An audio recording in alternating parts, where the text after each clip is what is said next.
शिंदे गटावर गणेश नायकांचा घणाघात, हरामाचा पैसा, नवी मुंबई स्वीकारणार नाही. तुझ्या मुलाच्या सांगण्यावरून कल्याण ग्रामीणमधील 14 गावं नवी मुंबईत घेण्याचा प्रस्ताव आणला. मंत्रालयात मला न सांगता बैठक झाली. प्रस्ताव माझाच होता, मात्र काही अटी शर्ती होत्या. माझा टांगा पलटी करणार आहेस, मी तुझा टांगा पलटी करून घोडे बेपत्ता करून टाकेन, हा माझा चॅलेंज आहे. ज्या शाळेत तुम्ही शिकला आहात त्या शाळेचा प्रिन्सिपल गणेश नाईक होता. तो खासदार मस्की के कसके म्हणतोय गणेश नायकाने भूखंड लाटले. माहितीचा अधिकार वापरून माहिती काढा. 1 इंच जागा जरी निघाली तरी कारवाई करा. मी कुणाचा प्लॉट हडप केला नाही, मात्र तुमची पापं तुम्हीच भोगा. होता कुठे आला कुठे. भ्रष्टाचाराचा पैसा आला आणि आता जनतेला वाटताय. तो पैसा नवी मुंबईची जनता घेणार नाही. तो हरामाचा पैसा आहे. तो पैसा चहा बनवायला वापरला तरी तो विषासारखाच आहे. अशा हरामखोराचा पैसा तुम्ही घेऊ नका. 25 वर्ष नॉनस्टॉप महापौर बनवण्याचं भाग्य गणेश नायकांशिवाय देशात कुणालाही लाभलं नाही. हा जनतेचा आशीर्वाद आहे. ठाण्यात अद्याप एसटीपीची योग्य व्यवस्था नाही. शिवसेनेत असताना 57 पैकी 34 नगरसेवक मी निवडून आणले. बाळासाहेब ठाकरेंनी पूर्ण जबाबदारी माझ्याकडे दिली होती. त्याच वेळी मी शब्द दिला होता की 20 वर्ष पाणीपट्टी आणि घरपट्टी वाढवणार नाही. आजही तो शब्द कायम आहे. त्यावेळी मोरबे धरण विकत घेतलं नसतं तर 2030 पर्यंत हांडे बादल्या घेऊन नळाखाली बसावं लागलं असतं.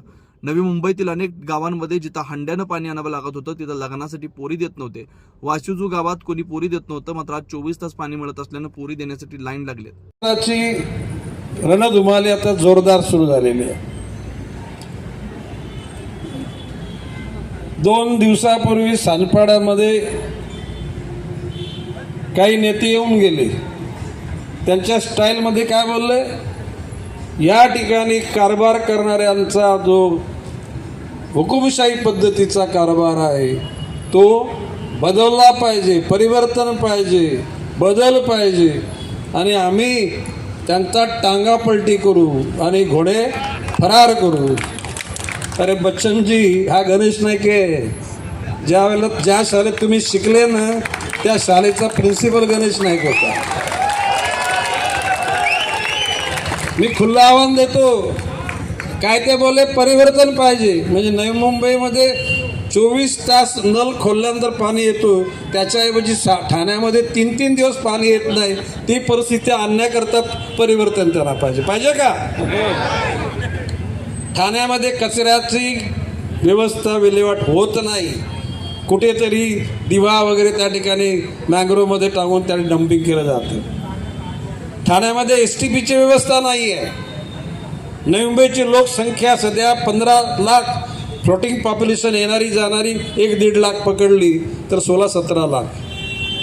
परंतु त्यावेळेला संजू नायकांच्या कालखंडामध्ये 30 लाखाची सिवेज ट्रीटमेंटची व्यवस्था आपण करून ठेवलेली आहे. जर का त्यावेळेला त्या व्यवस्थेला 900 कोटी रुपये खर्च आले, जर का आता करायला गेलो की साधारणपणे 5000 कोटी रुपये त्याला खर्च येणारा.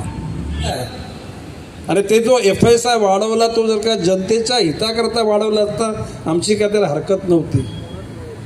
परंतु बिल्डर लोकांचं हित लक्षात घेऊन बिल्डर लोकांच्या दलालांच्या सल्ल्यानं त्या ठिकाणी या योजना राबवल्या गेल्या. त्यांना आता पता माहिती नाही.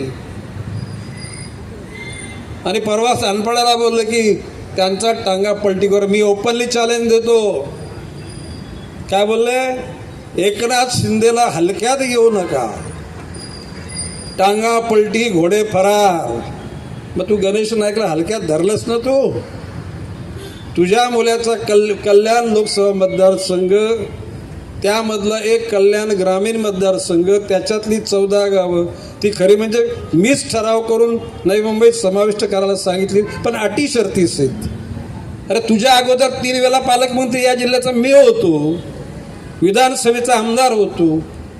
मंत्रालयात बैठक घेतली, एका फरमान काढलं आणि 14 गावं म्हणजे आम्हाला हलक्यात धरलं नाही. मी चॅलेंज देऊन सांगतो, गणेश नाईक तुझा टांगा पलटी करेल. घोडे फरार नाही, घोडे बेपत्ता करून टाकले. आणि चॅलेंज ओपन देतो. फक्त प्रश्न असा की भारतीय जनता पक्षाची शिस्त आहे की त्या पक्षामध्ये केंद्र स्तर, राज्य स्तर आणि जिल्हा स्तर तेवढ्या जर मर्यादा नसताना तर मी खुल्लंच आव्हान देतो, पुढच्या लोकसभेच्या वेळेला तुम्ही स्वतः लढा आणि भारतीय जनता पक्षाला एकही ठाणे जिल्ह्यातली जागा तुम्हाला येऊ दे. पालघर, ठाणे एकही जागा मिळणार नाही. आणि मग गावाला जायला लागेल. त्या गावाचं नाव काय? दरे गावाला जायला लागेल. काही आणलं गेलं की दरेगाव. आणि त्याच्या बच्चा म्हणजे तो कोण, तो खासदार काय मस्के का कसके, तो काय बोलतो, गणेश नाईकनी भूखंड लाटले. बोलायचं चॅलेंज आहे. राईट टू इन्फॉर्मेशन मधून माहिती काढा, प्रायव्हेट केसेस भरा. आणि गणेश नाईकनी 1 इंच जागा, 1 इंच कशाला, माझ्या ज्या ज्या ठिकाणी जागा कष्टाने घेतलेल्या आहेत त्या ठिकाणी FSI अर्धा पण आम्ही वापरलेला नाही. बोलाची भाषा पण बोलायचं. वृत्तपत्राच्या किंवा चॅनल लोकांना मी सांगतो, त्याला विचारा कुठला प्लॉट गणेश नाईकने ग्रॅब केला आहे. उलट तुमची पापत तुम्ही आता खरं म्हणजे कोणाचा जुना इतिहास काढायची माझी इच्छा नाही. तुम्ही होता कुठे ना आला कुठे. भ्रष्टाचाराचा पैसा कमवला आणि आज तो नवी मुंबईच्या जनतेला वाटण्याचा प्रयत्न चालू आहे. नवी मुंबईची स्वाभिमानी जनता हा पैसा घेणार नाही. घेणार आहे का?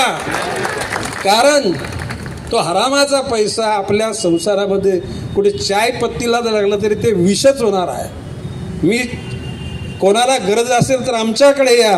गणेश नाईक तुमचा मोठा भाऊ म्हणून तुमच्या सगळ्या गरजा पूर्ण करेल. परंतु अशा या हरामखोराचा पैसा तुम्ही घेऊ नका. मोरबे धरणाचं पाणी मी बोललो की जर का अशी स्थिती राहिली तर 2